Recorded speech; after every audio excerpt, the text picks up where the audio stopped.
yang kami muliakan, kita hormati dan kita doakan semoga selalu diberikan kesehatan, kekuatan dan istiqamah dalam merawat dan memakmurkan Masjid Al-Kautsar ini, DKM dan seluruh yang terkait dengan pembangunan dan pemakmuran masjid ini. Semoga diberikan kemuliaan dunia, penerang di alam kubur, dan rahmat Allah di akhirat kelak. Yang saya cintai seluruh jamaah yang hadir dari berbagai tempat, baik itu di daerah Pamulang ini ataupun sekitarannya. Semoga semua tanpa dikecuali dimuliakan oleh Allah Subhanahu wa Ta'ala. Ibu sehat, Bu? Insyaallah. Jam berapa sampai di masjid, Bu? Insyaallah. Mudah-mudahan digolongkan dalam golongan ahli surga, insyaallah. Insyaallah. Bapak sehat, Pak? Sampai berapa di masjidnya? Gak mau kalah sama ibu-ibu ya. Ibu jam 11, Bapak jam 10. Ada orang-orang yang saat diperintahkan masuk surga oleh Allah, itu diperintahkannya berjamaah. Wasiqal ladzina taqaw rabbahum ilal jannati zumara. Ada rombongan orang-orang takwa yang diperintahkan masuk surganya tidak seorang-seorang. Jadi absensinya bukan per orang, Pak. Asep masuk, Ujang, Syarifah, tidak. Tapi yang dipanggil satu rombongan. Belum selesai itu. Satu rombongan. Dan ternyata rombongan ini pun itu saat hisabnya ditenangkan oleh Allah, diberikan perlindungan, satu payung besar sehingga tidak mengalami kegelisahan dan kegoncangan saat hisab. Matahari diturunkan, panasnya sudah melelehkan. Diriwayatkan dalam banyak riwayat hadis, orang sudah banyak panik, tak peduli satu dengan yang lain, yang penting ingin segera dihisab. Tapi ada 7 golongan yang tenang-tenang saja, nyaman-nyaman saja, menikmati hisabnya. Di antara mereka ternyata ada orang-orang yang saling mencintai karena Allah dan senang memakmurkan masjid Allah. Rajulun qalbuhu muta'alliqun bil masajid wa rajulani tahabba fillah. Hari ini saya menyaksikan insyaallah jamaah-jamaah yang senang memakmurkan masjid Allah Subhanahu wa Ta'ala. Kalau sore ini kita dikumpulkan di Masjid Al-Kautsar, mudah-mudahan di hari kiamat kelak kita dikumpulkan di telaga Kautsar Rasulullah sallallahu alaihi wasallam. Untuk itulah kita mengenal Nabi sallallahu alaihi wasallam di sore hari ini. Mencintai Rasulullah sallallahu alaihi wasallam dengan mengenal miladnya Nabi sallallahu alaihi wasallam. Karena satu-satunya Nabi dan Rasul yang diturunkan satu surat untuk menjamin surganya sebelum wafat, itu hanya Nabi Muhammad SAW. Sebelum wafatnya, Allah sudah turunkan satu surah menerangkan kemuliaan surganya yang tidak pernah diturunkan dan diberikan pada nabi-nabi sebelumnya. Dan nama suratnya itu sama persis dengan nama masjid yang sekarang kita ada di dalamnya. Surah Inna a'tainakal, demi keagunganku ya Muhammad. Setiap ayat Al-Quran yang dibuka dengan inna, na-nya panjang, itu artinya ta'zimun nafsi li ta'zimi sya'ni. Paham? Tidak. Itu artinya ada yang istimewa, saking agungnya istimewanya, Allah menampilkan keagungan zatnya untuk menunjukkan keagungan dan keistimewaan informasi yang disampaikan. Al-Quran agung. Al-Quran istimewa. Karena Al-Quran agung dan istimewa, maka kalimat turunnya menggunakan inna. Surah Al-Qadar, inna anzalnahu fi. Saking agungnya surga yang disiapkan untuk Rasulullah, istimewanya surga yang disiapkan untuk Rasulullah, keindahan dan banyak kemuliaannya, maka digunakan kata inna di depannya. Inna a'tainakal Muhammad, demi keagunganku, aku telah siapkan surga yang teristimewa, tertinggi derajatnya untukmu. Karena itu berbahagialah kita dijadikan oleh Allah dan dipilih sebagai umat Nabi Muhammad SAW, karena sudah banyak bahkan nabi-nabi yang mengharapkan menjadi bagian dari umatnya Nabi Muhammad SAW. Untuk itulah ketika temanya dibuat Maulid atau Mauludun Nabi SAW, isinya bagaimana kita mengenal Rasulullah untuk mencintai Nabi SAW sehingga bisa dipertemukan oleh Allah dalam surga Firdausnya bersama Rasulullah SAW. Bu, Maulid atau Maulud? Yang Maulid angkat tangan. Yang Maulud, yang nggak ngangkat Allahu a'lam. Yang ikhwan antum Maulid atau Maulud? Yang Maulid angkat tangan. Yang Maulud, yang banyak Allahu a'lam.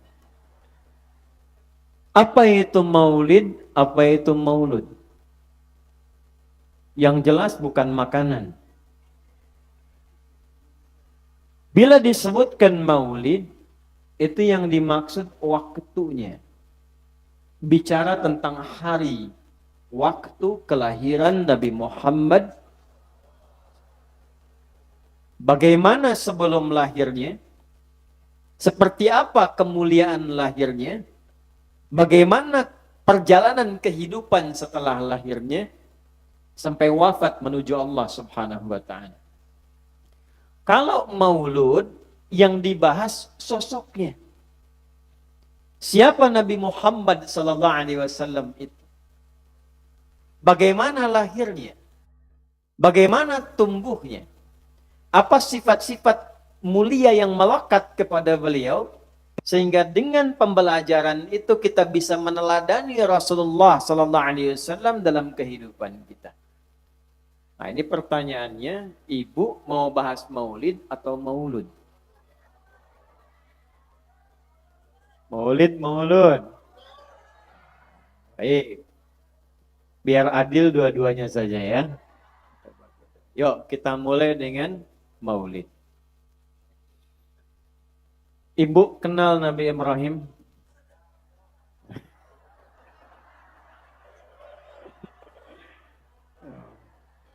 Saya kadang-kadang bingung di Indonesia ini. Saya ke Bengkalis ada yang kenal dengan Firaun tuh. Kenal Firaun? Kenal katanya. Di sini ada yang kenal Nabi Ibrahim sebelah sana tuh. Baik. Pernah dengar Nabi Isa? Pernah. Nabi Ismail? Baik. Nabi Nuh? Nabi Adam? Semua nabi ini tidak akan ditetapkan untuk bertugas di muka bumi kecuali mereka semua berkomitmen dulu kepada Allah yang komitmennya diabadikan di dalam surah Ali Imran di ayat ke-81. Ini jauh sebelum kelahiran Nabi Muhammad sallallahu alaihi wasallam.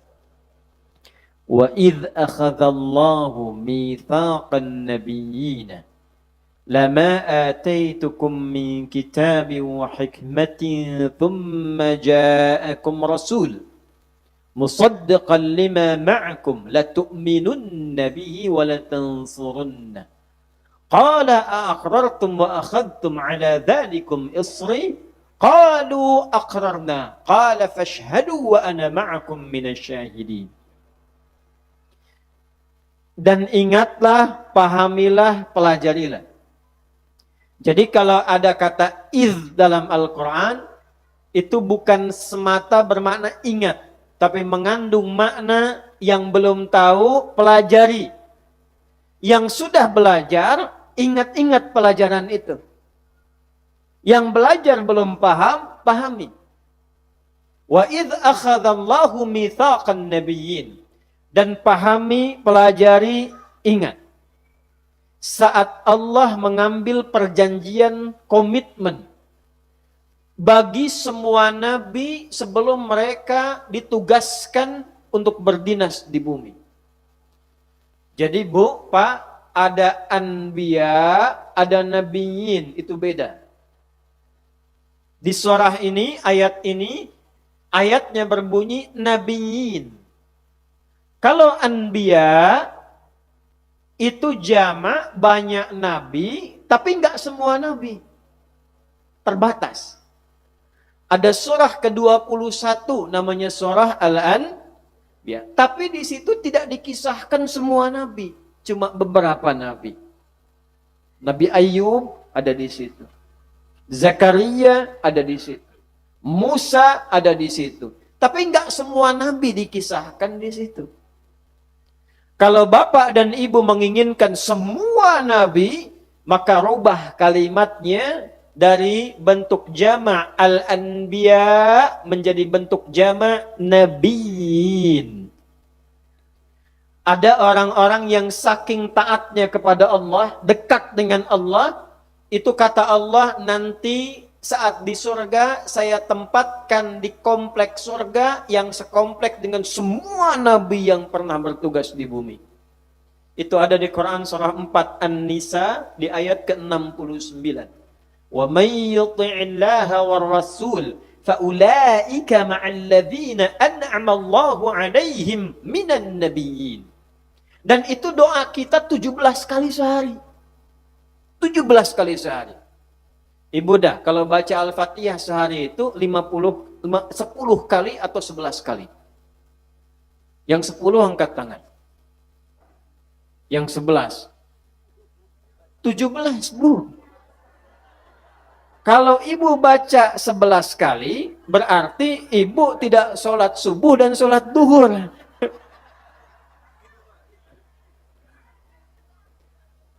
Saya tidak menjebak.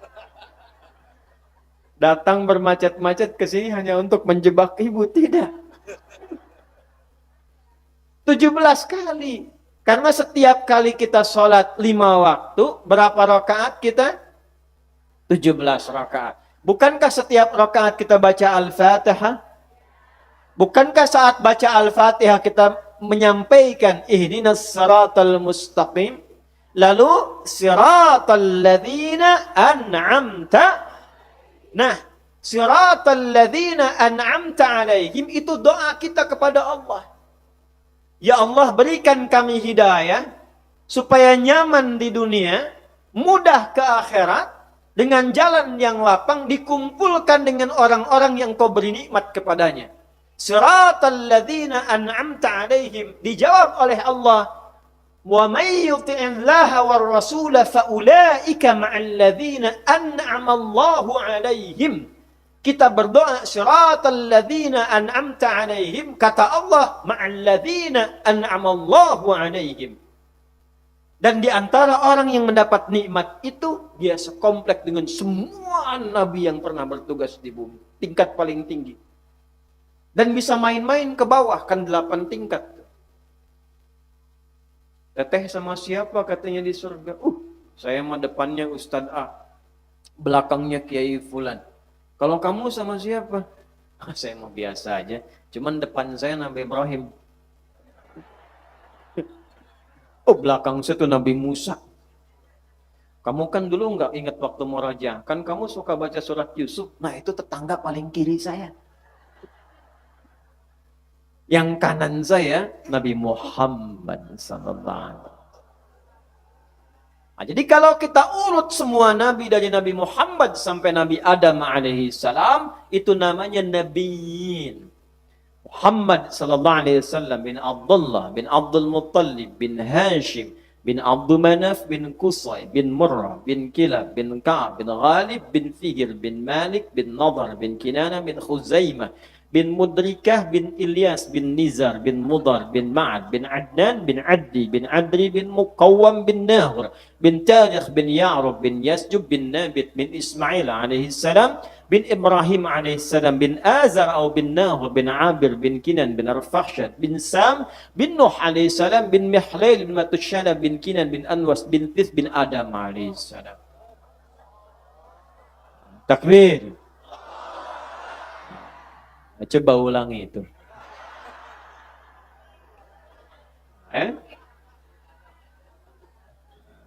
Bin Adam paling gampang ya. Jadi semua nabi yang pernah tugas di bumi itu nabiyin namanya. Tidaklah dia ditetapkan diangkat jadi nabi kecuali komitmen dulu sama Allah. Kata Allah, saya tugaskan engkau, saya kasih kitab, saya beri hikmah. Kitab itu penjelas pedoman untuk umat, penerangnya disebut hikmah. Untuk Nabi Muhammad Al-Quran, penjelasannya hadis. Nabi Musa Taurat, Nabi Isa Injil. Itu resmi diangkat dan bertugas kalau satu dilakukan. Saat nanti datang Rasul terakhir yang paling istimewa, kata Allah, kalau dia datang bersamaan dengan di masa kalian, maka kalian harus berbaiat kepadanya, mendukung dakwahnya, dan menjadi bagian dari penguat dan umatnya. Qala aqrartum wa akhadtum ala dzalikum isri? Apakah kalian sepakat dan siap menjalankan ini? Mereka Nabi berkata, qalu aqrarna, siap ya Allah. Maka kata Allah, qala fashhadu wa ana ma'akum minasyahidin. Saksikan, akulah yang menjadi saksi dari semua perjanjian dan komitmen ini. Jadi saking dahsyatnya Nabi Muhammad sallallahu alaihi wasallam, saking tinggi dan istimewanya kelahiran Nabi Muhammad sallallahu alaihi wasallam, maka semua nabi dan rasul bisa bertugas kalau mereka berjanji kepada Allah menjadi bagian dari penolong dakwahnya Nabi Muhammad sallallahu alaihi wasallam. Itulah sebabnya nama Nabi Muhammad itu sudah viral sebelum kelahirannya. Kenapa saya tadi tanya pada ibu, apakah ibu kenal Nabi Ibrahim? Bukan masalah kenal dan tidaknya. Ternyata Nabi Ibrahim pun itu sudah memberikan tanda dengan doanya kepada Allah supaya yang terlahir Nabi mulia itu lahirnya harus dekat tempat yang paling mulia. Quran surah kedua, kita pakai Quran aja nih. Al-Baqarah ayat 127 sampai 129. Ini maaf ya Bu, Pak, ilustrasikan saja supaya cepat nih. Ka'bah. Bu. Ka'bah. Itu sudah ada sebelum Nabi Adam turun. Nggak pakai ada. Jadi Nabi Adam turun, Pak, Ka'bahnya sudah ada. Ya. Dari mana taunya Ustaz? Quran surah ketiga Ali Imran. Ya, dari ayat 96 sampai 97 itu. Inna awwala baitin wudi'a linnas. Sungguh kata Allah, rumah pertama yang dibangunkan untuk manusia, bukan manusia yang bangun. Nanti ada kitab namanya Akhbaru Makkah, karya Az-Zirqli. Coba lihat halaman 13 sampai 14 tuh. Itu digambarkan, disampaikan bagaimana malaikat diperintahkan oleh Allah membangun Ka'bah sebelum turunnya Adam alaihissalam. Tepat di titik tengah bumi. Jadi Ka'bah itu tengah-tengahnya bumi. Tengah-tengahnya. Kalau buka peta lama sebelum yang sekarang, buka peta yang lama, itu tengah-tengahnya bumi itu Mekah. Tepat di titik Ka'bah. Makanya petanya nggak geser, nggak kelebihan kanan, nggak kelebihan kiri, tepat tengah-tengah. Nah, saat zamannya Nabi Nuh alaihissalam, terjadi banjir besar. Ya, umatnya bengal, diajak mendekat kepada Allah menolak, ngancam-ngancam, dan minta azab. Zaman Nabi Nuh tuh. Singkatnya dikirimkan banjir besar, saking besarnya tersapu bagian atas Ka'bah. Tinggal tersisalah pondasinya, pilarnya. Sisa pondasinya, dalam bahasa Arab, kalau satu pondasi itu namanya qaidah. Kalau lebih daripada 2, 3, 4 itu namanya qawaid. Ini masjid kalau nggak ada pondasinya bisa berdiri nggak? Nggak.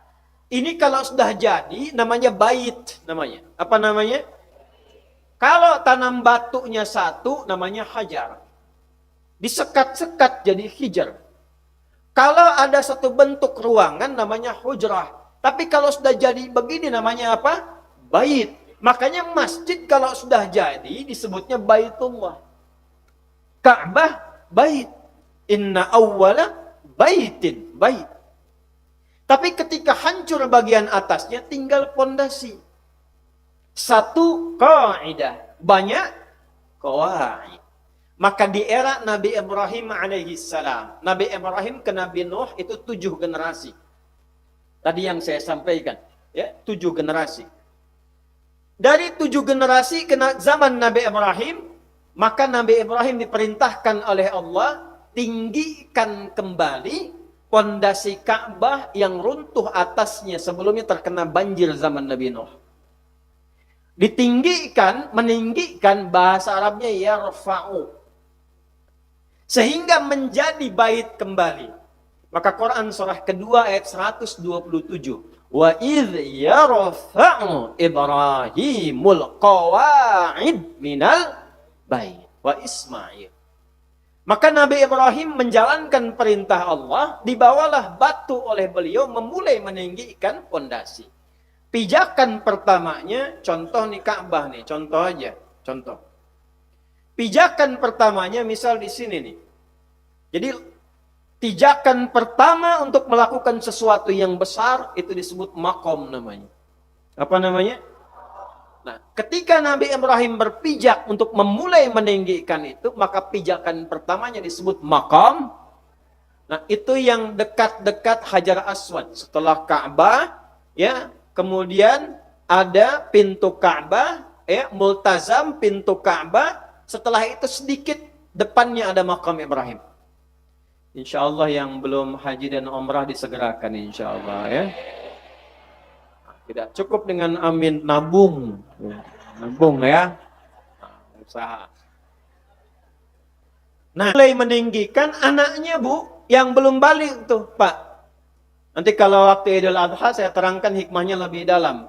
Ya karena waktu kita terbatas, kita percepat. Ini saat bapaknya napak kakinya, anaknya datang dari sisi kanannya, bawa batu. Tuh Pak. Gampangnya beginilah, gimana caranya ini bapak punya tugas, anak perhatian pada bapaknya. Tuh anak belum balik. Makanya disebut Ibrahim dalam salah satu riwayat. Kenapa disebut Ibrahim? Dalam salah satu riwayat itu gambaran dari Abun Rahim, bapak yang sangat penyayang. Padahal tugasnya di Palestina, Ismail tumbuhnya di Mekah. Jauhnya luar biasa. Tapi di balik kesibukannya sebagai seorang nabi, seorang rasul, seorang ayah, seorang suami, di balik kesibukannya masih sempat menengok Ismail yang di Mekah. Dilihat pertumbuhannya, dengan siapa dia mainnya. Dalam hal sebelum menikah ditengok, siapa istrinya, bagaimana tumbuhnya. Karena ayah sesibuk apapun walau nabi perhatian pada anak, maka dibalas oleh anak perhatian kepada bapak. Anda siapa? Nabi bukan, Rasul bukan. Dekat dengan Allah belum tentu. Sesibuk apa sampai nggak kenal anaknya? Jadi kalau anak tidak peduli kepada ayahnya, dipanggil tidak nyaut, dipanggil tidak nengok, diminta malah kemudian membalas, jangan dulu marah. Tanya dulu, seperhatian apa saya kepada anak sehingga dia tidak memiliki perhatian kepada saya. Betul. Karena bagi anak bukan status bapaknya. Bapak jadi direktur di kantor, di rumah ayah. Anda jadi manajer di kantor, di rumah ayah. Saya di sini kiai, di sini ustadz, di rumah nggak kenal anak saya dengan itu semua. Seumur-umur saya sering katakan, belum pernah saya pulang ke rumah dipanggil sama anak saya, ustadz, kiai pulang, nggak ada tuh. Buya, pengen anaknya, pengen ayahnya, bapaknya bu. Istri saya menceritakan Buya itu kalau keluar itu mengajar supaya Allah senang dan cinta dengan kita. Jadi kami suka gantian, kalau saya keluar mengajar, istri saya cerita tentang saya supaya anak mengerti.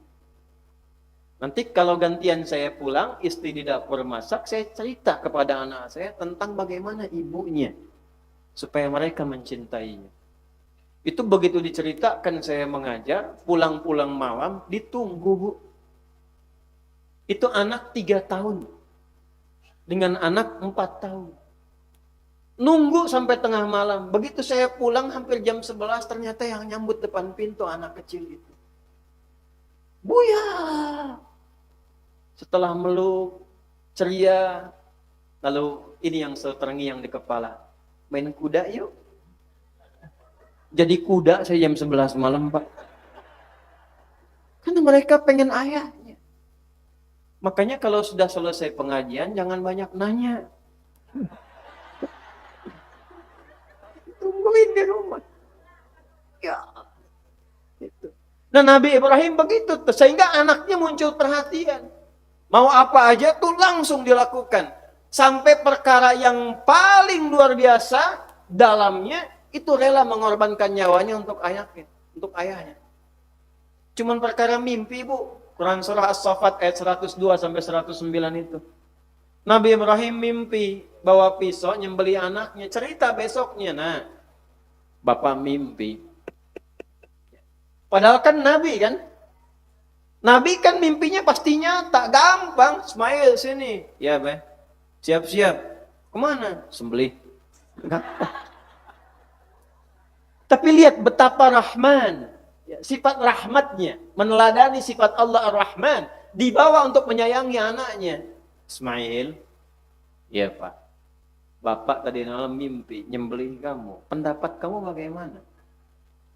Kata anaknya, Pak, demi bakti dan taat saya pada Bapak. Jadi Bapak itu ada 3 namanya. 1 Abi, itu untuk hormat. Buya, untuk sayang. Bisa genetik, kita ke ayah buya sayang.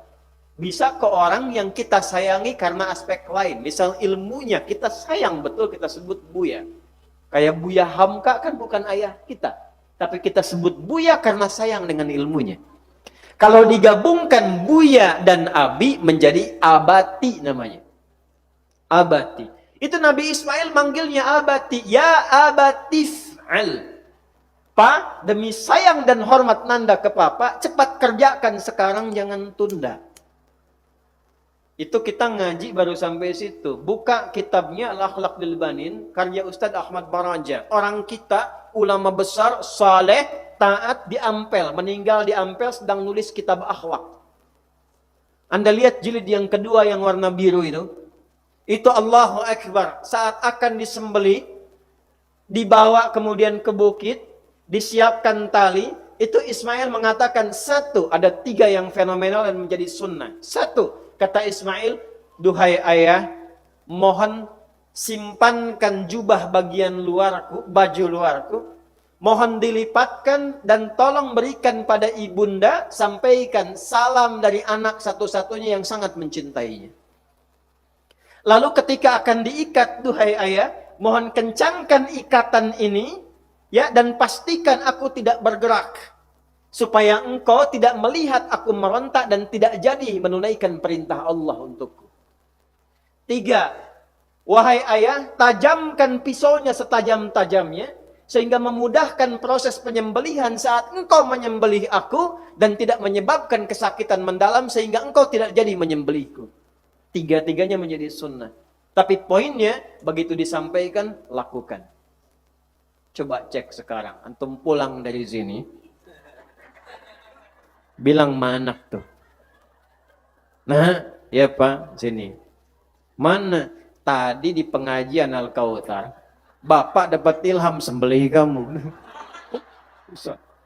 Siap-siap. Bidah tuh ustadznya. Poinnya bukan itu. Poinnya ketakwaan yang digambarkan dalam hubungan kasih ayah dan ibu.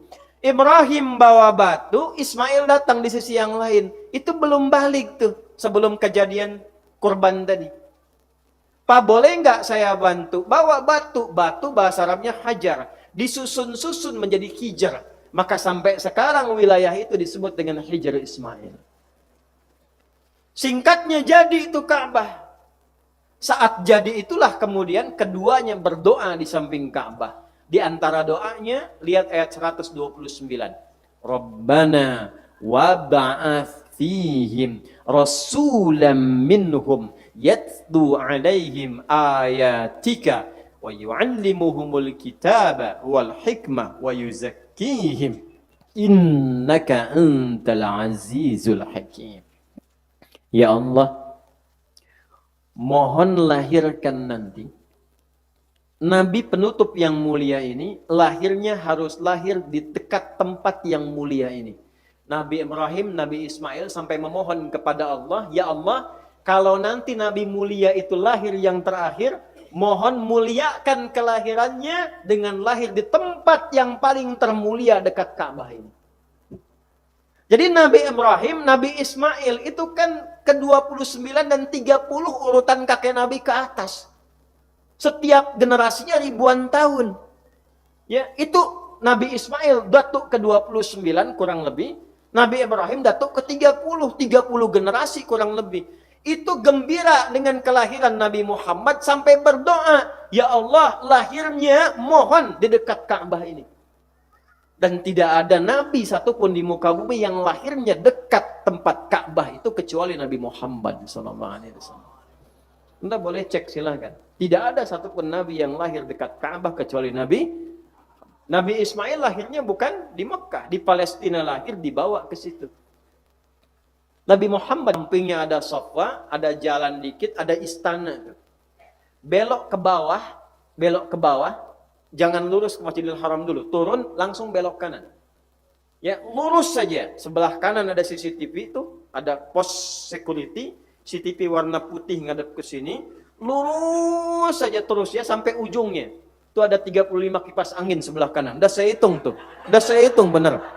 Ya, kalau 36 berarti nambah 1 tuh. Ya.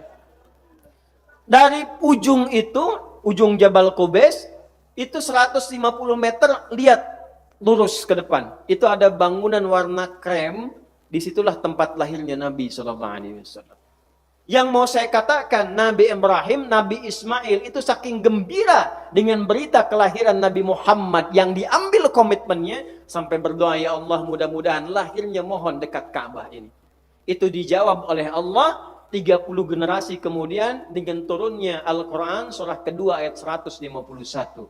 Kama arsalna fikum rasulan minkum yatlu alaikum ayatina wa yuzakkikum wa yuallimukumul kitaba wal hikmah wa yuallimukum ma lam takunu ta'lamun. Singkatnya, perkara maulid itu sebelum lahirnya Nabi Ibrahim pun gembira. Lompat cepat karena waktu kita terbatas. Ini kita sampai jam berapa, Ustaz?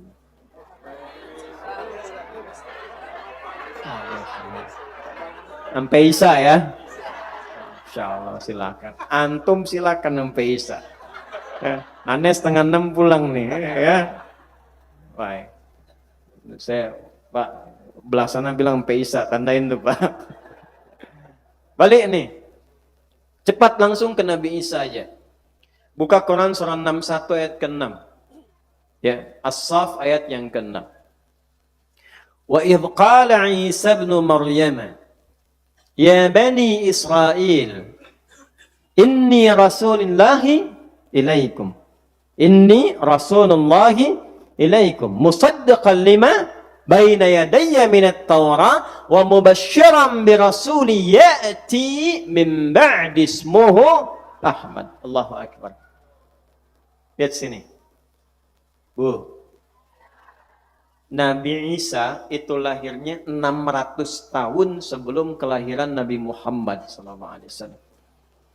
Kalau Nabi Musa, Pak, 2000 tahun sebelum kelahiran Nabi Muhammad SAW. Kurang lebih lah demikian. Jadi 600 tahun sebelum lahirnya Nabi Muhammad, Rasul penutup, Rasul terakhir, Nabi Isa itu sudah memviralkan ke umatnya. Sudah ngasih kabar. Nah, yang paling menarik bahasa Qur'annya memberi kabar gembira. Jadi Nabi Isa itu gembira dengan sebentar lagi kedatangan Nabi Muhammad SAW. Nih, mana logikanya ya?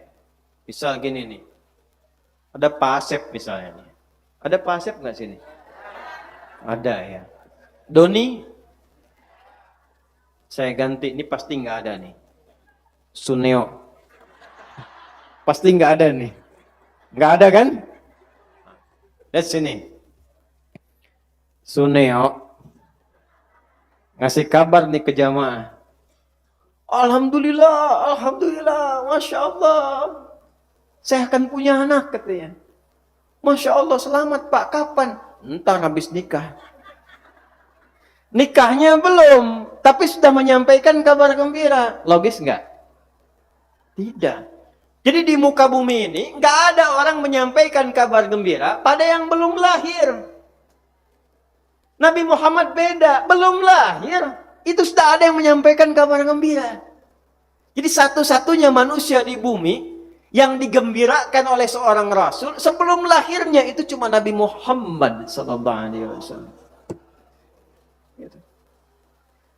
Kenapa diberitakan gembira ini? Karena ada salah paham di umat Nabi Isa, mengira Nabi Isa itu Nabi yang terakhir. Karena ajarannya mirip Nabi Muhammad. Nanti kita bahas tuh. Nabi Isa itu penyayang, Bu. Ajaran kasihnya dalam betul. Ini diantara kita saja nih saya kasih rahasia ya. Bu, itu Nabi Isa jalan sama muridnya tuh. 12. Begitu lewatnya dari riwayat nih. Lewat samping sungai. Di situ ada binatang yang sudah mati. Udah jadi bangkai. Saya tuh maaf kalau menyebut yang kurang bagus, agak kotor, lisannya agak susah nyebutnya gitu ya. Jadi intinya ada binatang yang sudah bau di situ. Lalu begitu lewat muridnya bilang gini, "Guru, ini bau sekali," katanya. Ya, dari binatang ini. Perhatikan Nabi Isa alaihissalam. Apa jawabannya? Kata Nabi Isa, itu giginya putih sekali, bersih. Kata muridnya, "Guru, kenapa guru berkata begitu?" Kata Nabi Isa, karena manusia hanya mengungkapkan apa yang ada dalam hatinya.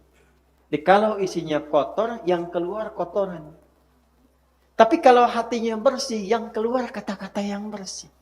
Jangankan pada manusia, pada hewan pun sedemikian kasih. Nah itu bagian kecil dari kepemilikan sifat Nabi Muhammad SAW. Nabi Muhammad itu jangankan ke hewan, pada tumbuhan pun sayang. Ada situasi perang itu kan luar biasa mencekam, nggak ada kasih sayang. Ya, makanya surat Al-Bara'ah, surat At-Taubah, kenapa nggak pakai Bismillah di awalnya? Karena At-Taubah itu izin untuk membela diri dalam situasi diinvasi. Saat diinvasi, dikepung mau dijajah, membela diri, perang. Dalam perang itu kan gak ada kasih sayang.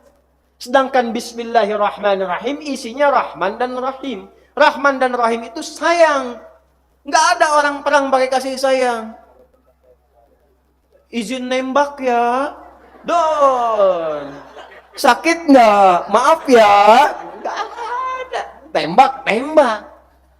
Itu.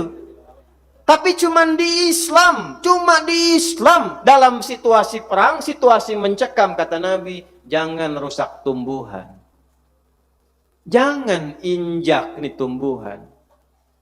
Coba bayangkan, dalam situasi yang sangat rumit, sama tumbuhan masih sayang. Itulah Muhammad SAW.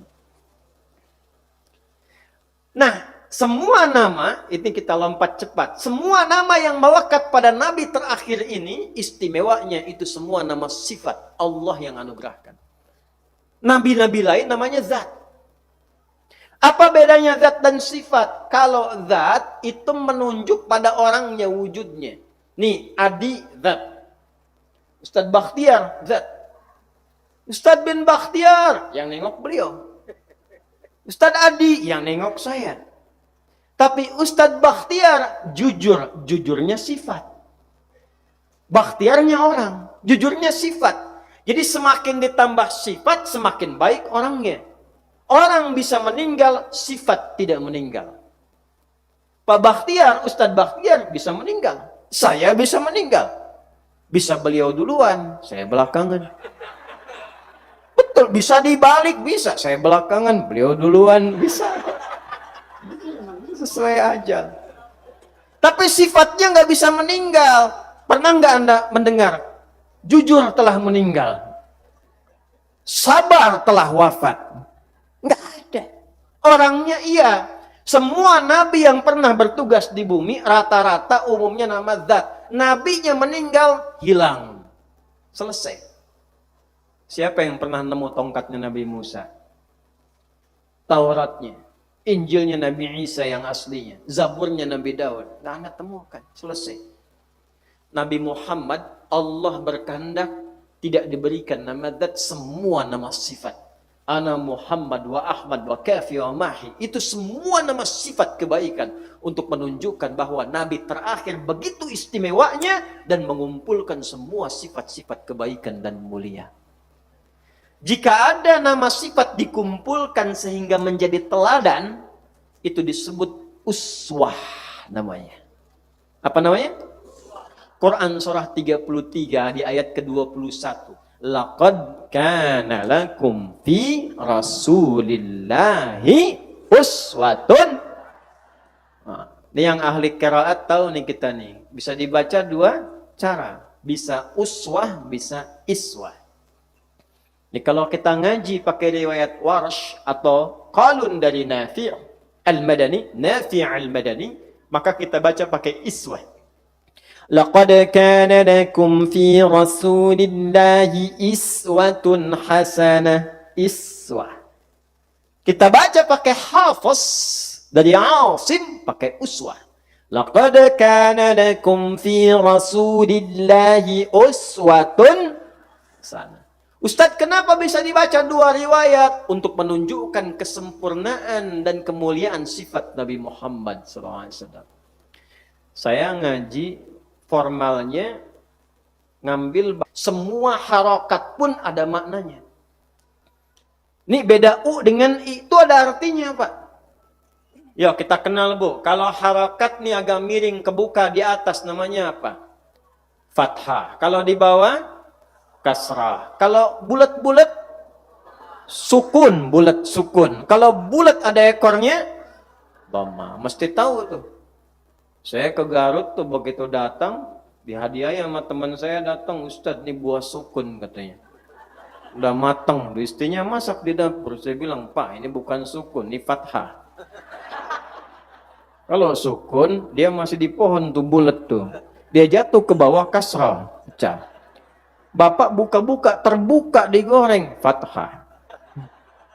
Ini kisah nyata Bu, saya tidak menceritakan fiksi, saya alami. Saya kira berhenti di situ, ternyata dia bawa sukunnya ke belakang, ke istrinya yang sedang menggoreng, dia bilang, "Ma, kata Pak Ustadz, dia bukan sukun."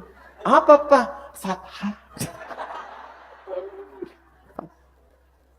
Nih kalau kasrah, cepat. Kasrah itu sesuatu yang lembut, kecil, pecah. Makanya disebut dengan kasrah. Kasrah zujat, kaca pecah, jadi percikan kecil-kecil. rendah, khafad di bawah. Makanya kalau ada harakat yang menggunakan kasrah, itu biasanya menunjukkan sesuatu yang lembut, yang kecil, yang pecah.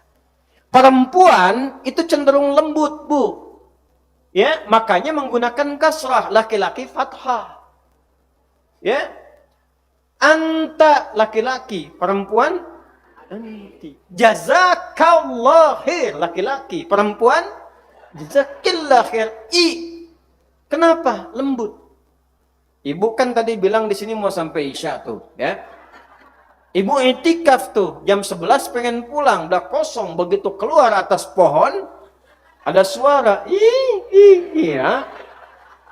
Ibu nggak usah lari, tunjuk tuh kasroh ya. Udah ngaji kita. Nah, jadi kalau menggunakan itu menunjuk yang kecil-kecil.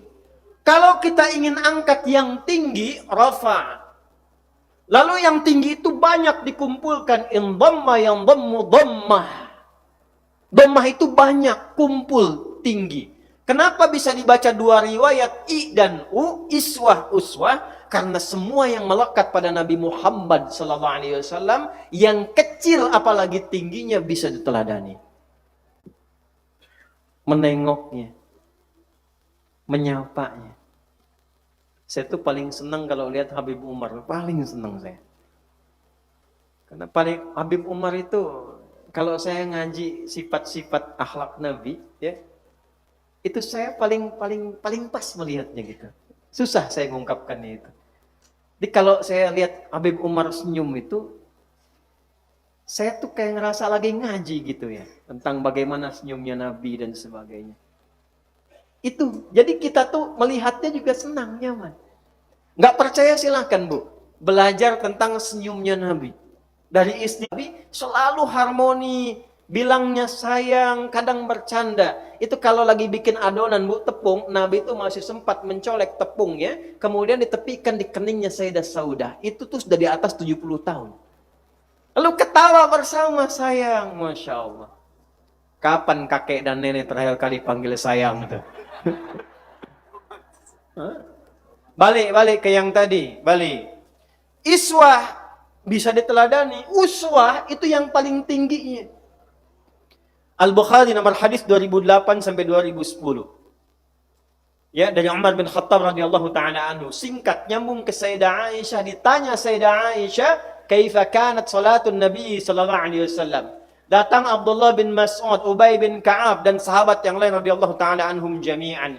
Nanya ke Sayyidah Aisyah, gimana sifat salat malamnya Nabi sallallahu alaihi wasallam?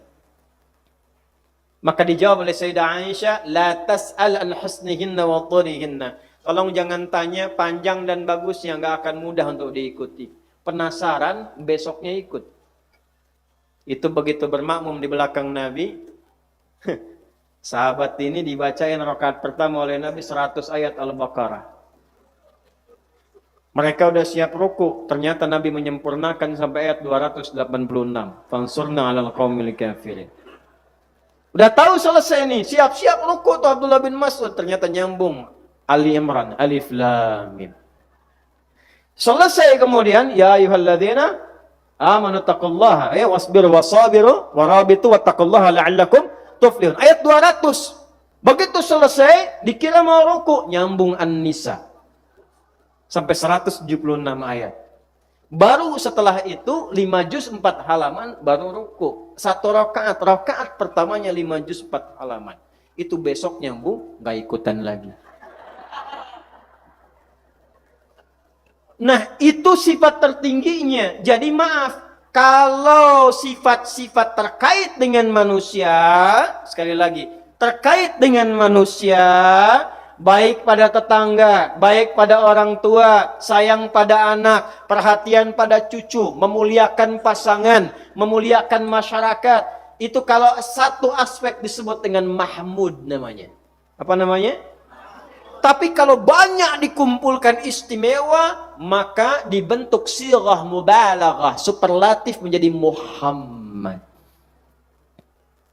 Jadi kalau punya sifat kasih secara sosial, itu disebut Muhammad. Tapi kalau punya hubungan dengan Allah yang tinggi, rajin tahajud, Tadi sampai bacaan banyak. Satu aspek bacaan Qur'annya belum, tahajudnya iya, puasa belum. Itu namanya hamid. Apa namanya? Tapi kalau tahajud iya, baca Quran iya, puasa iya, zakat paling bagus, sedekah paling banyak. Itu dikumpulkan dalam bentuk sighah mubalaghah, bentuk superlatif Ahmad. Nabi Isa punya sifat mirip dengan aspek yang pertama Muhammad. Maka umatnya mengira ini Nabi terakhir. Karena punya ajaran kasih. Maka kata Nabi Isa, Nabi terakhir bukan saya. Saya kasih kalian kabar gembira, Nabi terakhir, amalannya, kedekatannya dengan Allah nggak bisa ditandingi oleh nabi-nabi yang lainnya. Dialah Ahmad. Artinya yang punya hubungan kuat dengan Allah Subhanahu wa taala yang nggak bisa ditandingi oleh nabi-nabi lainnya. Karena itu beliau katakan, wa mubasysyiran bi rasuli ya'ti min ba'di ismuhu Ahmad. Ay dzikruhu Ahmad. Tapi hubungan dengan pembahasan kita, Nabi Isa lahirnya 600 tahun sebelum Nabi, tapi berbahagia dengan kelahiran beliau dan memviralkan kebahagiaan itu pada umatnya. Nih kesimpulannya, Nabi, Rasul, dekat dengan Allah, gelar Khalilullah, yang gelarnya Ruhullah, gelarnya Kalimullah, semua berbahagia dengan maulidnya Nabi Muhammad SAW. Anda Nabi bukan, Rasul bukan, gelar tidak ada dari Allah untuk Anda. Husnul Khatimah belum jelas, ya kan? Sakinah belum dicapai di rumah tangga, harapan Firdaus, tapi nggak bangga dengan kelahiran Nabi. Siapa Anda? Karena itu kalau bahagia dengan maulid Nabi itu nggak usah ditanya. Semua umat Islam pasti harus bahagia dengan kelahiran Nabi Muhammad SAW. Ini terakhir dah pertanyaannya. Kenal Abu Jahal nggak? Ayo bilang kenal, saya pulang nih. Abu Jahal tahu nggak? Gitulah tahu. Lihat di Al-Bukhari. Ada 97 topik. Lihat topik kitabun nikah. Kalau nggak salah tuh 65 lah. Ya, subtopik yang ke-20. Nomor hadis 5101. Paling kanan sebelah bawah tuh di kitabnya. Itu Abu Jahal. Saya cepat aja di ujung hadisnya. Setelah meninggal, Abu Jahal tahu kan Bu ya? Wah itu ke Nabi luar biasa deh. Bencinya, ingin bunuh, ingin macam-macam. Itu meninggal Pak. Sudah meninggal. Punya anak namanya Ikrimah. Nah Abu Jahal ini punya kawan juga. Nah kawannya ini yang mau saya ceritakan. Bukan Abu Jahalnya. Kawannya, partnernya, itu paman Nabi sendiri namanya Abu Lahab. Abu Lahab yang turun surah ya, khusus tabbat yada abi itu pamannya Nabi. Nah Abu Lahab ini sama nih separtner dengan Abu Jahal memusuhi Nabi padahal paman Nabi itu. Itu ketika meninggal dunia ya, yang Abu Lahab ini nggak seperti Abu Jahal. Abu Jahal masih punya anak Ikrimah, anaknya taat pada Nabi. Abu Lahab dengan istrinya dikecam bahkan oleh Allah Subhanahu wa taala. Meninggal Abu Lahab, mimpilah saudaranya namanya Abbas.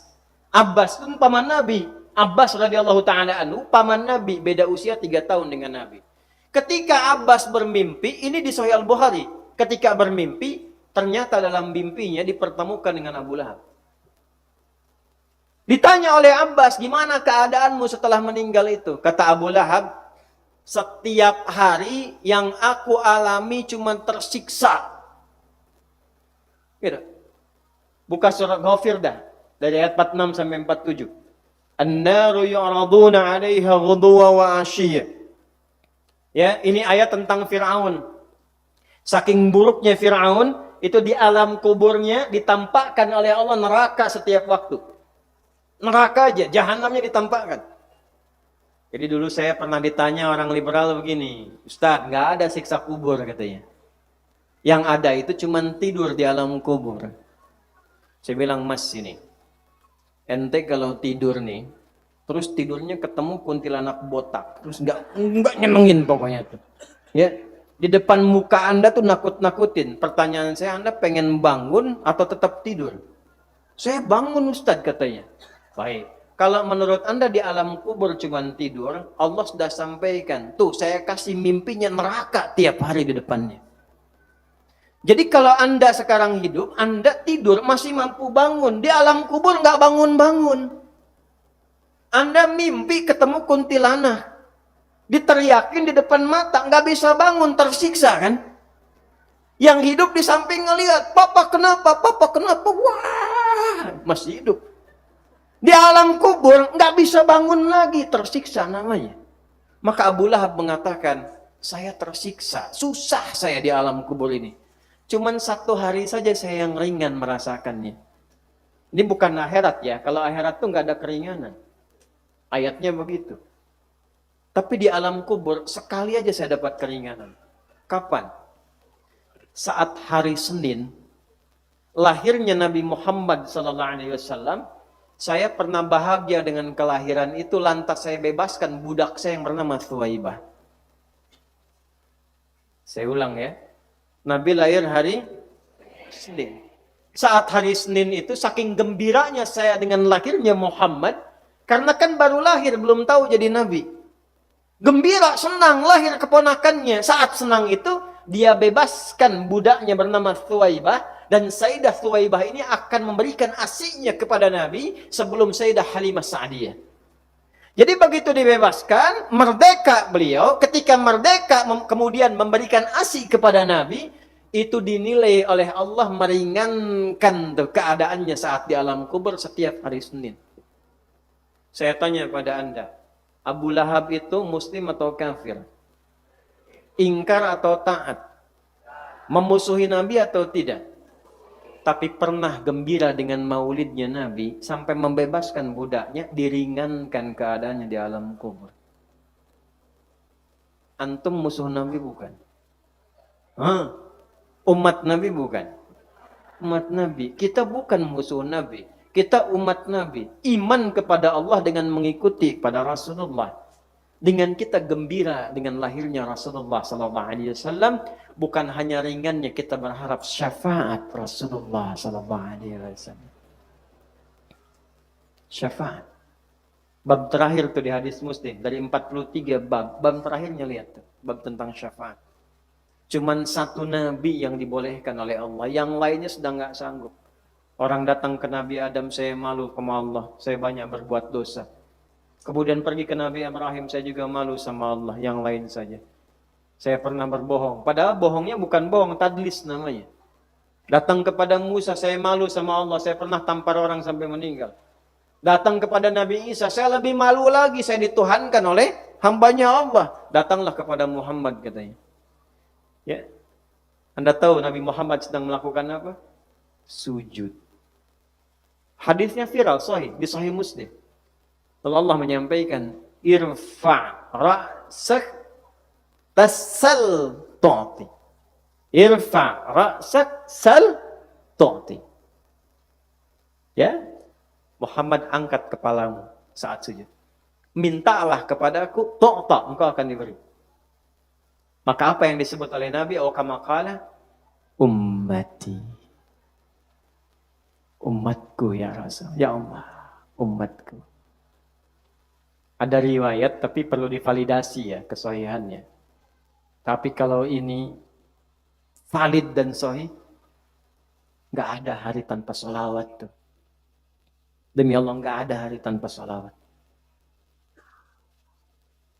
Di ujung hidupnya, sebelum viral kalimat Salat di pangkuan Sayyidah Aisyah, dibawakan air oleh Fudail radhiyallahu taala anhu, kemudian diwudukan, lalu kemudian salat dan wafat di pangkuan Sayyidah Aisyah radhiyallahu taala anha. Itu sebelum semua peristiwa itu ada riwayat nih, tapi sekali lagi perlu divalidasi. Datang malaikat Jibril. Biasanya kan yang datang malaikat maut kan? Sebelum dicabut nyawa datang. Jibril berpaling. Rasulullah bertanya, kenapa berpaling? Kalau bahasa kita, kama qala, Saya merasa lirih melihat kekasihnya Allah dicabut nyawanya. Padahal tahu pasti akan dengan cara yang sangat mulia Rasulullah. Tapi Nabi masih memikirkan satu hal, bukan dirinya. Jibril, kamakala, apakah memang dicabut nyawa ini akan terasa sakit? Nabi tahu, cuma mengonfirmasi. Kan dikabarkan sebelumnya oleh Allah. Kullu nafsi dha'iqatul. Ali Imran 185. Ya Muhammad SAW. Perhatikan. Allahumma, ya Allah. Mohon timpakan seluruh rasa sakit yang akan dialami umatku dalam sakaratul mautnya. Timpakan padaku saat ini, sekiranya engkau izinkan, timpakan padaku saat ini, sehingga umatku tidak akan merasakan sakaratul maut, sakitnya dalam saat nyawanya akan dicabut itu. Ya Allah, kalau engkau izinkan, mohon timpakan semua rasa sakit umatku yang akan dialami dalam sakaratul mautnya.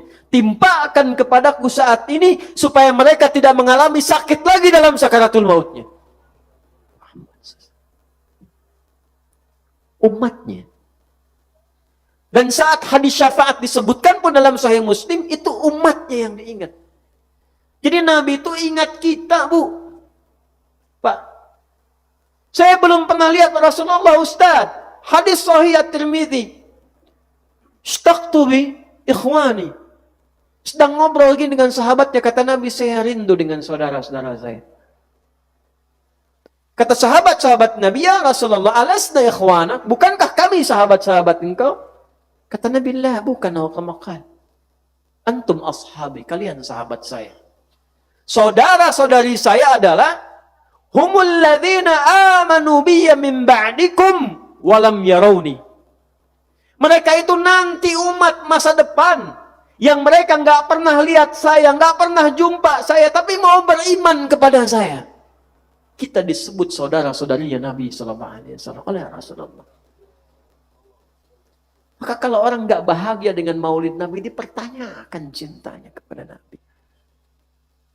Orang nggak selawat sehari pada Nabi, dipertanyakan cintanya pada Nabi. Selawat ya akhi. Sallu ala Nabi. Itu yang menjadikan malaikat Jibril turun. Sebelum peristiwa itu turun. Saat Nabi naik ke atas mimbarnya, ada 3 tangga, 3 gundakan. 1, 2, 3. Lihat di sahihnya, ya, Ibnu Khuzaimah. Ya, Sahih Ibnu Khuzaimah. Datang ke kitabnya, ya, baca kitabnya Al-Mustadrak, ya, karya Al-Hakim An-Naisaburi. Itu saja yang Al-Mustadrak saja. Al-Hakim An-Naisaburi. Buka kitabnya, lihat tentang bagaimana Jibril ketika turun kepada Nabi saat Nabi naik ke atas undakan mimbarnya. Begitu naik ke situ, setiap kali naik langsung berdoa. Riwayat pertama Nabi yang berdoa, riwayat kedua Jibril yang berdoa. Bu'dan aw raghima anfu rajulin liman dzukira ismuka aw dzukirta indahu falam yusalli alaih. Kata Jibril, kata Nabi Muhammad, amin. Biasanya Nabi yang berdoa, Jibril mengaminkan. Ini satu riwayat, Jibril yang doa, Nabi mengaminkan. Muhammad, raghima anfu rajulin, sungguh kotor hidung seseorang. Ini bahasa majas, kiasan untuk menunjukkan betapa buruk perilakunya. Dulu di Jakarta, ada yang selingkuh zamannya JP Kun. Yang gubernur Jakarta era VOC itu. Saya sudah ke Belanda, Bu, kemarin. Udah lihat tempat VOC itu kayak gimana tuh. Kecil. Lebih besar Masjid Al-Kautsar sekarang ini. Tapi dia bisa tembus ke sini. Saat JP Kun menjadi gubernur Jakarta, dia terapkan tuh hukum Injil. Ya, kan Protestan Belanda itu. Kalau ada yang zina, dihukum rajam. Rajam. Kalau Anda buka di Bible itu, yang zina itu dirajam. Maka ternyata keponakannya yang perempuan, itu berzina dengan prajuritnya.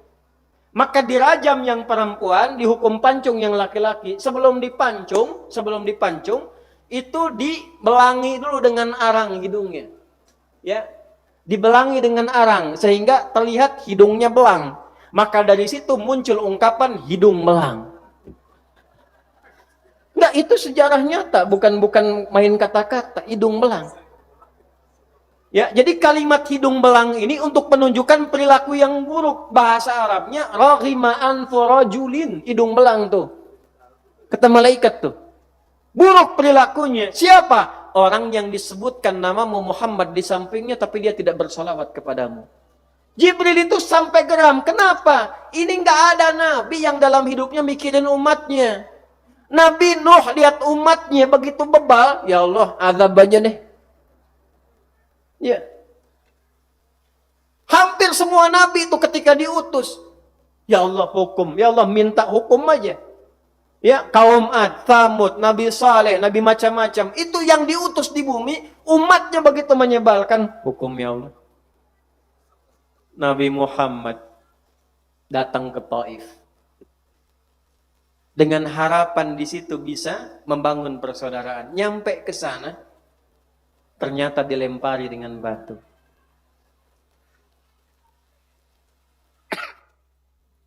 Datang melindungi anak adopsi beliau, Zaid.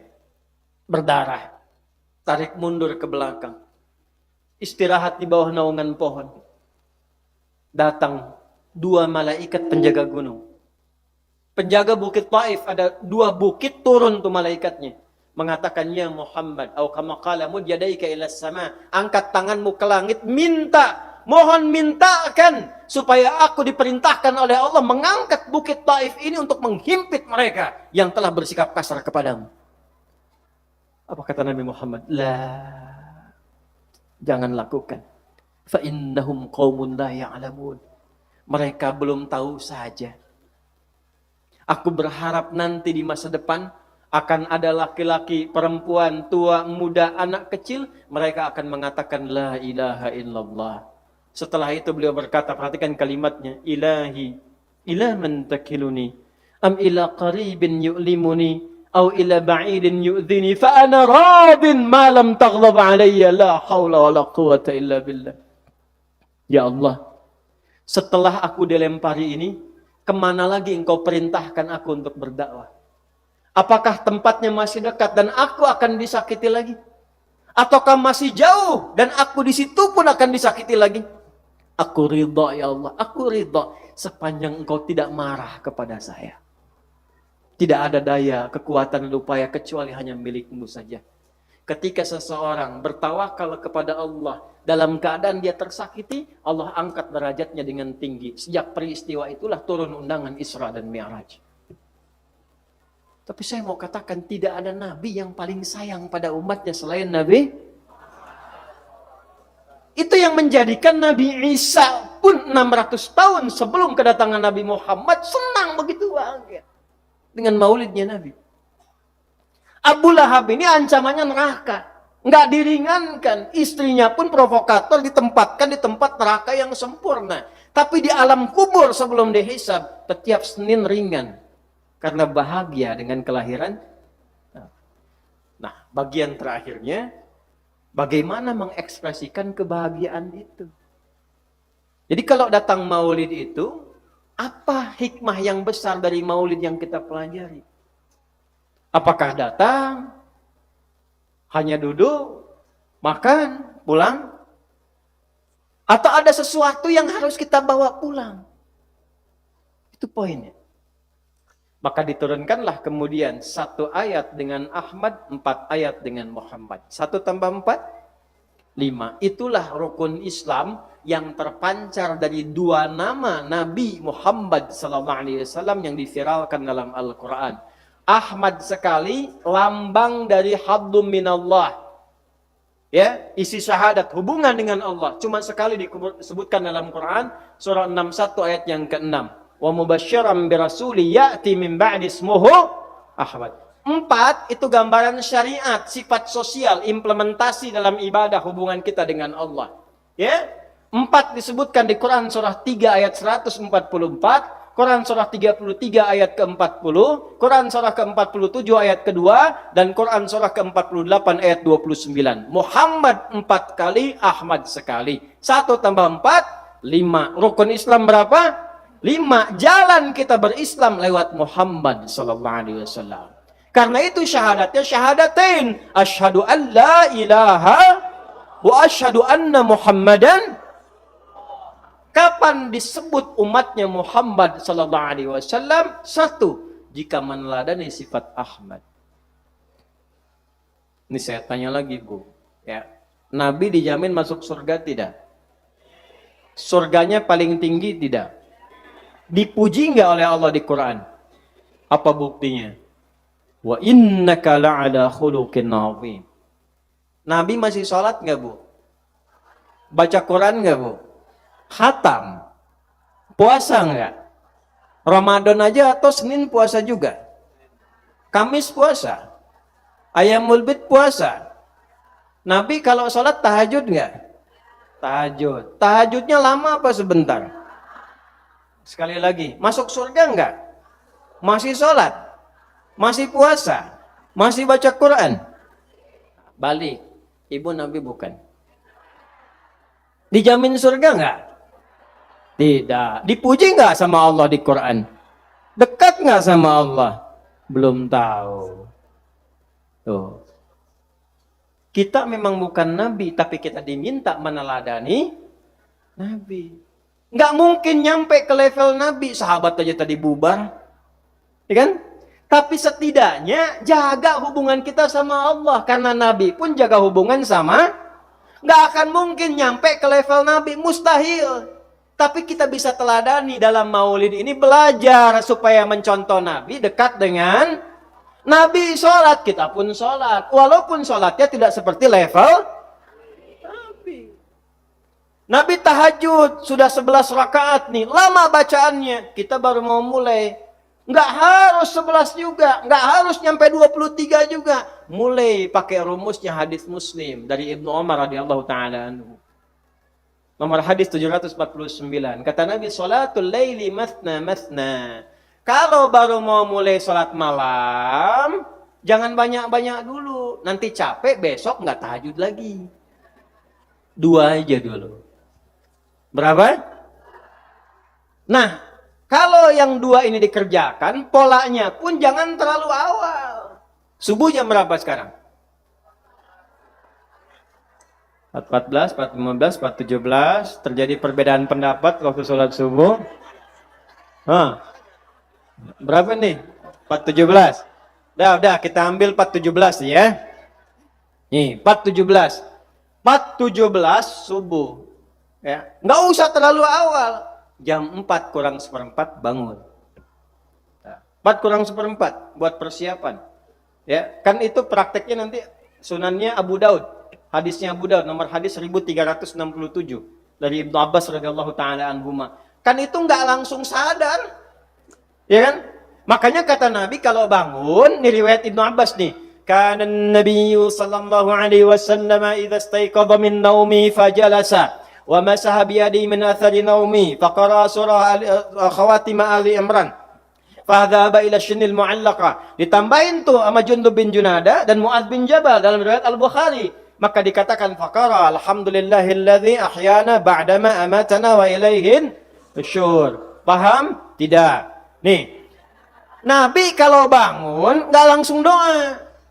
Kata Ibnu Abbas saat nginap di rumah bibinya Sayyidah Maimunah, Nabi itu kalau bangun duduk dulu begini. Setelah duduk, beliau menghilangkan bekas ngantuk dengan tangannya. Ngantuknya hilang dulu.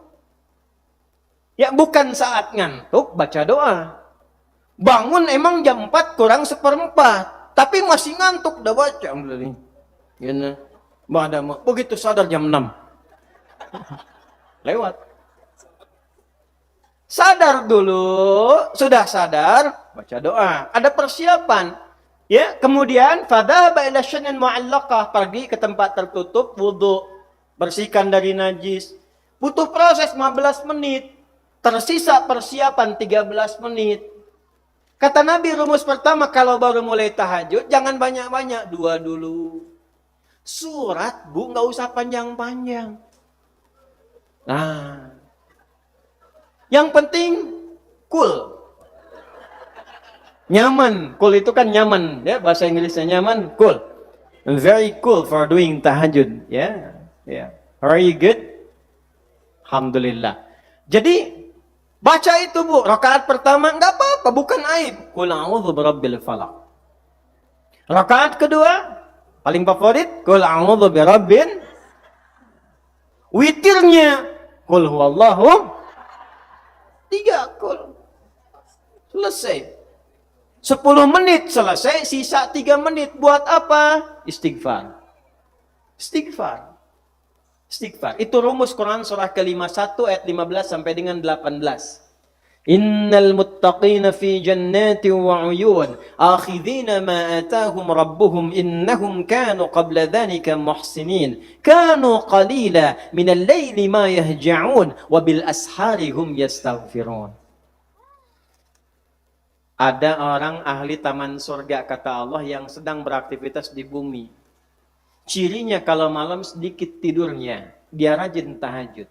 Habis tahajud mendekat ke arah subuh, dia perbanyak istighfar kepada Allah.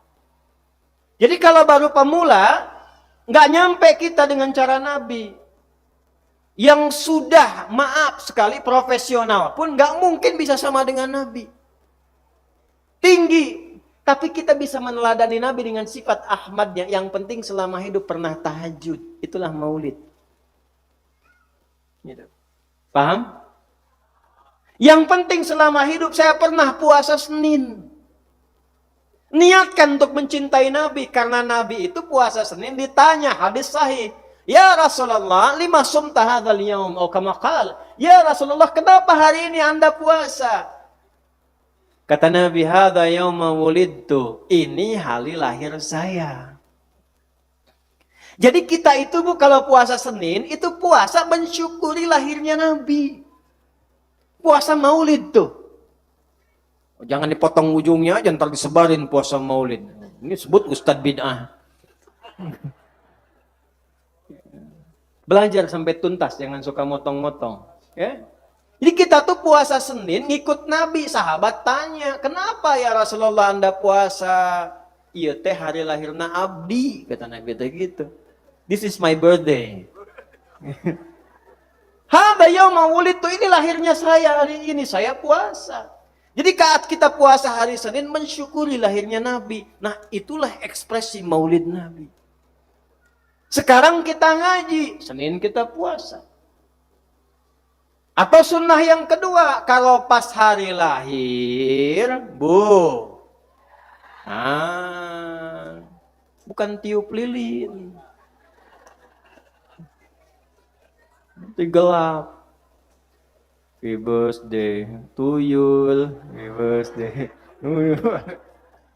Jangan dipotong ya, ini contoh. Nah, kalau masuk hari lahir, boleh sedekah, boleh berbagi. Itu sunnah, berbagi boleh. Nah, ada sunnah dari Nabi puasa. Karena bisa diambil bil makna, dengan makna. Kalau bil lafzi, sunnah puasa Senin. Untuk apa? Mensyukuri lahirnya Nabi. Hari lahir kita puasa bil makna, ngikut Nabi. Karena Nabi lahirnya puasa. Nabi dilahirkan, Nabi puasa. Kita lahir Selasa, puasa Selasa, boleh. Mensyukuri nikmat kelahiran, nyontoh Nabi. Tapi kalau nggak pengen puasa, boleh. Ambil bil makna yang kedua. Ambil hikmah puasa untuk evaluasi. Muhasabah namanya. Adi Hidayat lahir. Oh, sudah lahir. Berapa usia? Misal, lahir 11 September, 39 tahun. Saya nggak bisa puasa misalnya. Syukuri nikmat itu dengan evaluasi. Adi, selama 39 tahun, keluarkan tuh makna puasa. Cepat. Puasa itu kan gampangnya begini. Puasa itu satu-satunya amalan yang mengumpulkan amal soleh dan menekan amal salah. Itu puasa. Nih contoh begini nih, contoh ya. Ibu kalau puasa dengan tidak puasa, rajin mana sholat sunnahnya? Puasa. Ibu saat hari bukan puasa, Isya belum tentu ibu jamaah. Tapi saat puasa, ibu sudah ngapling sajadah. Dan itu bukan buat sholat, maghrib bukan buat sholat, Isya buat taraweh. Sedangkan taraweh itu hukumnya tuh, puasa itu bisa meningkatkan ibadah sekalipun sunnah. Orang puasa, maaf ketinggalan sunnah gelisah. Tak puasa, kadang ketinggalan fardu biasa-biasa. Antum tidak puasa, keluar dari sini ada orang minta depan mata. Pak, minta. Belum tentu diberi. Saat puasa yang tidak kelihatan dicatat. Berapa nih fakirnya sekitaran ini? Itu puasa. Nah, saat usia hari lahir tiba, hari lahir nih, milad nih, tanya. Hei, Fulan, sebut nama kita. Engkau diberikan oleh Allah 40 tahun, 50 tahun. Sekarang kau sudah 55 tahun. Berapa amal yang kau kumpulkan selama hidup ini? Kalau Allah wafatkan saat ini, sudahkah engkau siap? Itulah yang dimaksud Quran surah Al-Mulk ayat kedua. Huwaladzi khalaqal mauta wal hayata liyabluwakum ayyukum. Amalnya itu. Bukan cuma dibaca, pahami, amalkan. Yang kedua, puasa itu menekan amal salah. Orang puasa itu puasa betul dari maksiat. Koruptor kalau puasa libur.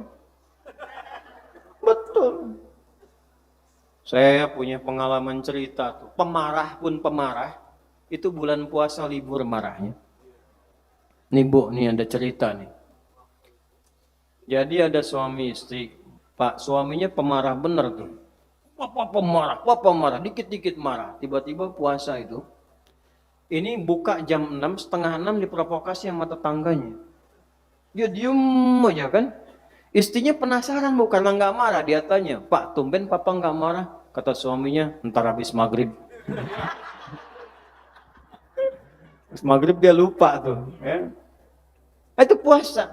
Nah itulah maulid.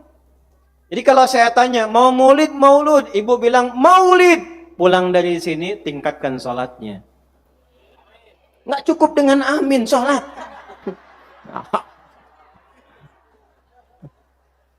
Sholat. Tingkatkan bacaan Quran yang ngaji. Jangan tunggu Ramadan. Belum tentu hidup. Ya. Ini hari Kamis ya. Sabtu ya.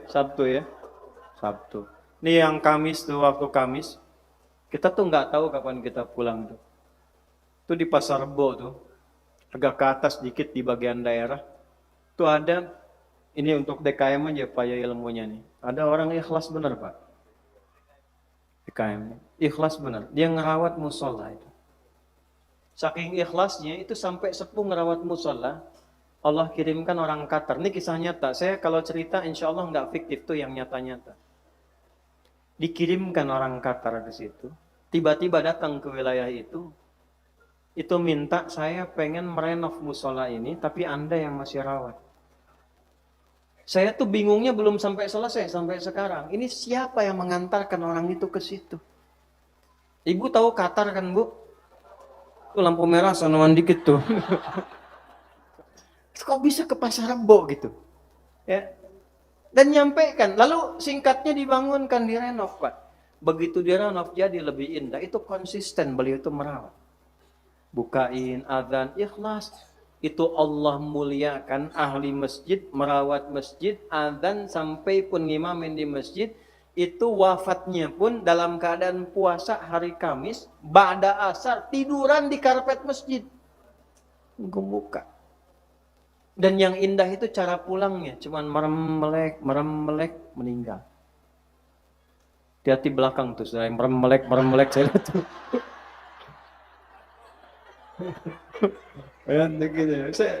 Saya kalau lihat merem melek suka inget aja tuh itu tuh. Tapi yang tadi kisah nyata itu berkahnya banyak masjid itu, berkahnya banyak. Nah itu ya, yang ikhwan ini kan banyak nih laki-laki nih. Jangan sampai pulang ke sini. Pulang dari sini nggak jamaah di masjid. Katanya maulid. Ceramahnya iya, begitu sholatnya pada nggak ada. Jangan rame kumpulnya, rame amalnya. Itu maulid. Nah kalau kita belajar maulud, itu namanya belajar akhlaknya Nabi Muhammad SAW. Gimana akhlaknya pada ibu? Jangan antum sukses di kantor, datang kajian, ibu masih nangis karena perilaku antum. Gimana akhlak pada ayah? Yang mungkin antum sukses nih kalau antum ngaji surat Al-Ahqaf ayat 15 tuh ya, itu sering banget bikin nangis itu. Ini bapak kalau sukses, rumah sudah besar, Ya, maaf, kendaraan mewah, suami istri itu mesti duduk dulu ngaji tuh Quran surah 46 ayat 15. Kata Allah, kalau kamu sukses, di bahasa kitanya aja nih ya, jangan bangga dulu, jangan dirasakan karena itu kerja keras Anda. Anda mungkin 30%-nya, 70%-nya ibumu yang menangis di pertengahan malam dulu supaya engkau bisa sukses. Bapakmu yang kerja serabutan dengan keringatnya dengan mengatakan, ya Allah, jangan sampai anakku makan seperti aku sekarang, sukseskan dia. Lancarkan dia, besarkan karirnya. Makanya kata Allah, kalau engkau sudah sukses, ingat-ingat kedua orang tuamu, paling tidak sisipkan dalam doamu. Itu doanya sampai dibimbing oleh Allah. Rabbi auzi'ni an ashkura ni'mataka allati an'amta alayya wa ala. Makanya orang tua nggak boleh dizakati. Skemanya infak.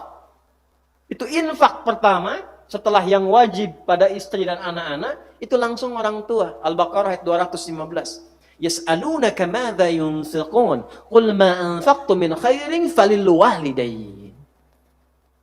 Qul ma anfaqtum min khair falil walidain. Orang tua. Anda belajar maulud pulang dari sini, tuh, adab sama orang tua tuh. Dengan tetangga. Maaf tetangga. Nabi kasih contoh jelas, yang muslim dengan yang non muslim. Kalau urusan kehidupan bertetangga nggak dibedakan oleh Nabi. Urusan ibadah masing-masing, lakum dinukum. Urusan bertetangga disamakan lintas keyakinan. Nih hadis nih, saya bacakan sahih nih. Paling gampang terjemahannya aja deh. Kalau Anda di antara Anda masak makanan dan baunya sampai ke tetangganya, maka bagilah tetangganya walaupun ibu-ibu paling kencang jawab. Walaupun nanya kuahnya. Hadis andalan tuh. Habis ini ibu masak ketupat sama opor. Opornya ibu makan, kuahnya bagi tetangga. Tetangga protes nanya, "Bu, kok cuma kuahnya?" Hadis Nabi, Pak. Nah, jadi nggak boleh baca hadis pakai terjemah, pakai ilmunya. Maksudnya apa? Nabi sudah visioner dibimbing oleh Allah. Jangan sampai ada yang masak kuah, bumbu sudah beraneka ragam, masaknya singkong, bumbunya rendang. Bagi supaya nggak salah paham. Bagi. Pertanyaannya bukan itu. Apakah Nabi pernah mengatakan jika tetangga kamu muslim saja? Pernah nggak? Hadis itu umum. Ini di komplek ini, mungkin ada non-muslimnya. Anda masak misalnya makanan, masak pakai rendang, bagi. Jangan dilewat tuh. Hadisnya berlaku, bagi satu-satu. Jangan Anda berikan yang muslim, yang non-muslim dilewat. Non-muslim lihat. Bu, bau rendangnya enak banget ya. Ibu jawab, emang enak sih Pak. Cuman sayang Bapak kafir. Dosa tuh. Itu dosa itu. La ikraha. Nggak boleh ada kekerasan dalam Islam. Islam tuh nggak keras, Islam tuh lembut. Kalau ada ngaji ngajak yang keras-keras nggak boleh ikut ya. Nggak boleh ikut tuh. Hati-hati ya. Ngajak untuk saling mencela, saling membenci, saling tidak kenal, nggak boleh. Apalagi saling melukai. Ya, saya nggak mau terulang lagi. Ingat ya, nggak mau terulang. Saya waktu di Lampung lagi ngisi pengajian, buar di Jalan Tamrin meledak bom. Jemaah tiba-tiba angkat tangan. Ini serius, Ustaz. Apakah bom di Jalan Tamrin termasuk jihad fisabilillah? Saya bilang, Mas, sependek pengetahuan saya, jihad fisabilillah itu jihad di jalan Allah, bukan di Jalan Tamrin.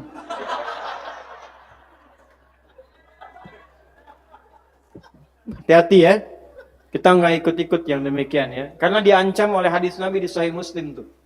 Kalau ada yang bersikap demikian, ntar diambil amal solehnya. Tukhadhu hadha min hasanati wa hadha min hasanati. Ada orang sholat, begitu keluar sholat menjelekkan orang lain. Itu pahala sholatnya diambil, diberikan, ditransfer kepada orang yang dizalimi itu. Langsung. Fa in faniyat hasanatu, kalau habis ini kebaikannya, sisa buruknya, Maka yang dizolimi keburukannya diambil, ditimpakan kepada orang itu. Faturiha finnar, dilemparkan ke neraka. Ini penting saya ingatkan karena ada kondisi kekinian yang pernah diprediksikan oleh Nabi untuk diwaspadai. Ya. Awas nih, ngajinya Qur'annya sama, nabinya sama. Kenapa setelah pengajian saling mencela? Kalau tidak sepakat nggak apa-apa, tapi jangan sampai ketidaksepakatan itu menjadikan Anda tidak bersaudara. Tetap saudara, jangan sampai nggak bisa olahraga bersama. Assalamualaikum akhi, bid'ah. Nggak boleh. Nggak sepakat nggak apa-apa. Tapi jangan sampai memutus persaudaraan. Belajar ilmunya tambah lagi, ilmunya tambahkan lagi ya. Balik, yo bagi. Nah cara baginya gini ibu, ibu bagi nih masakin rendang sepanci misalnya. Non muslim bagi. Ini akhlaknya Nabi Muhammad yang dicontohkan. Begitu dibagi kepada tetangga kita, dia terima. Kan dia heran tuh, ibu baik sekali. Terima kasih, ibu katakan apa? Bukan baik, tapi Nabi Muhammad yang mengajarkan saya berbagi. Saya tunjukkan kisah nyata nih. Tadi kan saya bilang saya baru dari Belanda kan. Saya punya sahabat dari Kuwait, ulama besar. Ya, namanya Syekh Al-Farisi. Ulama besar, ahli dai, duat, ahli dakwah. Ketemu saya cerita. Mungkin teman-teman pernah baca, ada di Belanda itu yang bikin film memfitnah Nabi. Filmnya namanya Fitnah. Itu merendahkan Nabi di situ. Itu beliau langsung terbang dari Kuwait, memesan satu restoran yang paling mahal, paling bonafid, disiapkan, dicek menu kesukaan orang tadi, diundanglah orang tadi untuk makan. Itu nggak bicara apa-apa, nggak bicara Islam, nggak bicara Nabi, pokoknya memuliakan orang itu. Dan saat makan itu nggak banyak bicara, pokoknya makan, dilayani, sampai orang itu bingung. Sebetulnya maksud Anda apa? Saya nggak punya maksud lain kok. Cuma ingin mentraktir Anda saja. Loh, orang ini bingung, dari mana semua ini? Yang mengajarkan saya begini itu adalah orang yang Anda hadirkan dalam film Fitnah itu. Itu nggak pakai lama, nggak ceramah, nggak apa. Begitu mendengar, asyhadu an la ilaha illallah, asyhadu anna Muhammad Rasulullah. Lalu diajak umrah, berangkat haji, dipertemukan dengan imam-imam Masjidil Haram. Sekarang jadi dai di Belanda. Begitu caranya. Sampaikan, katakan, Nabi Muhammad yang mengajarkan saya berbagi. Besoknya saat mengembalikan panci, dia udah bisa salam. Assalamualaikum Bu Haji. Tuh. Padahal ibu belum haji, cuman dia lihat aja ibu kesini pakai seragam. Waalaikum Bu Haji. Tuh. Udah bisa salam. Fadilahnya tadi itu. Cuman satu praktek. Saya mau mengembalikan panci, terima kasih, enak banget. Alhamdulillah. Terus dia nanya lagi, kira-kira Bu Haji, hari ini Nabi Muhammad ngajarin berbagi lagi enggak? Katanya. Ibu bikin deh opor, mereknya opor syahadat gitu ya. Jelas? Pulang dari sini, saling mencintai karena Allah. Ya, mendoakan yang damai. Ya, jangan terpecah belah. Suami istri akur di rumah tangga baik-baik dengan tetangga baik, saling memberi, itulah maulud. Jadi kalau kita bicara maulid kelahirannya, maka ekspresinya mendekatlah kepada Allah dengan ibadah.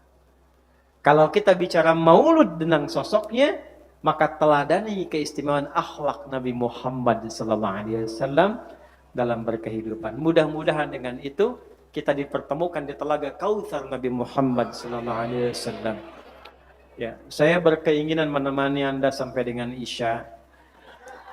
Tapi agenda membatasi supaya bisa kembali dan meneruskan program-program lagi. Karena itu mari kita akhiri dengan berdoa. Mudah-mudahan doa kita diijabah oleh Allah Subhanahu wa taala. A'udzu billahi minasyaitonir rajim. Bismillahirrahmanirrahim. Alhamdulillahirabbil alamin. Allahumma nahmaduka hamdan kama 'allamtana an nahmadak wa nashkuruka syukran kama 'allamtana an nashkuraka antal muqaddim wa antal muakhir biyadikal khair innaka 'ala kulli syai'in qadir. اللهم نصلي ونسلم على حبيبك الكريم رسولك المصطفى الأمين سيدنا محمد وعلى آله وصحبه أجمعين ربنا نحن أمة نبينا محمد صلى الله عليه وسلم نسألك خير ما سألك رسولك المصطفى سيدنا Muhammad sallallahu alaihi wasallam. Ya Allah, kami umatnya Rasulullah Sayyidina Muhammad sallallahu alaihi wasallam memohon segala kemuliaan kebaikan yang pernah dimohonkan kepadamu oleh Rasulullah sallallahu alaihi wasallam. Wa na'udzubika min kulli ma sta'adza bika anhu rasulukal mustafa Sayyidina Muhammad sallallahu alaihi wasallam. Dan kami berlindung kepadamu dari segala keburukan yang pernah diperlindungkan kepadamu oleh Rasulmu yang mulia Nabi Muhammad sallallahu alaihi wasallam. La tada' lana fi maqamina hadha fi kulli maqamin dhanban illa ghafartah. Ya Allah, jika ada pendosa hadir di masjid ini, sekitaran masjid ini, maka mohon ya Allah, jangan biarkan ia pulang kecuali Engkau ampuni seluruh dosa-dosanya. Wala hamman illa farajtah, jika ada yang datang membawa kegelisahan, maka mohon jangan biarkan ia pulang kecuali Engkau telah tenangkan keadaan hatinya. Wala maridan illa syafaitah, jika ada di antara kami yang sakit, mohon sembuhkan ya arhamar rahimin. Wala asran illa yassartah, jika ada yang mengalami kesulitan dalam hidupnya, mohon mudahkan kehidupannya ya Allah. Allahumma ja'al baqiyata hayatina hayatan thayyibah wa akhir wafatina husnal khatimah. Ya Allah, jadikan sisa hidup kami lebih baik dari hari-hari sebelumnya, dan mohon ya Allah, jadikan akhir kehidupan kami husnul khatimah. Allahumma ansur ikhwatana fi Palestin, zid quwwatal mujahidin fi Palestin, isbir ahlahum ya rabbal alamin. Allahumma harril masjidil aqsa. Ya Allah, berikan kekuatan kepada para pejuang di Palestina. Ya Allah, sabarkan keluarga mereka ya Allah. Berikan kemenangan dan kebahagiaan pada mereka ya Allah. Ya Allah, mohon berikan pertolongan untuk kebebasan Masjid Al-Aqsa. Ya Allah, ringankan hisab kami dan ampuni kami ya Allah, yang hanya mampu berdoa untuk para pejuang di Palestina ya Arhamar Rahimin. Allahumma barik hadzal Masjidil Kautsar. Ya Allah, mohon berkahi Masjid Al-Kautsar ini. Jangan biarkan ada satu maksiat terjadi di masjid ini. Ya Allah, berkahi para pengurus masjid ini. Ya Allah, berkahi para pendiri masjid ini. Ya Allah, berkahi keluarganya, jauhkan dari perbuatan maksiat, ikhlaskan dalam amalnya, berkahi jamaahnya. Rabbana atina fid dunya hasanah wa fil akhirati hasanah wa qina adzaban nar. Wa sallallahu ala sayyidina Muhammad wa ala alihi wa sahbihi ajma'in. Wa akhiru da'wana subhanakallahumma wa bihamdika nashhadu an la ilaha illa anta nastaghfiruka wa natubu ilaik. Walhamdulillahi rabbil alamin. Assalamualaikum warahmatullahi wabarakatuh. Waalaikumsalam warahmatullahi wabarakatuh. Amin amin ya rabbal alamin. Jazakallah khairan katsir untuk Ustaz Dr. Hadi Haji Hidayat. Mohon maaf jamaah sekalian.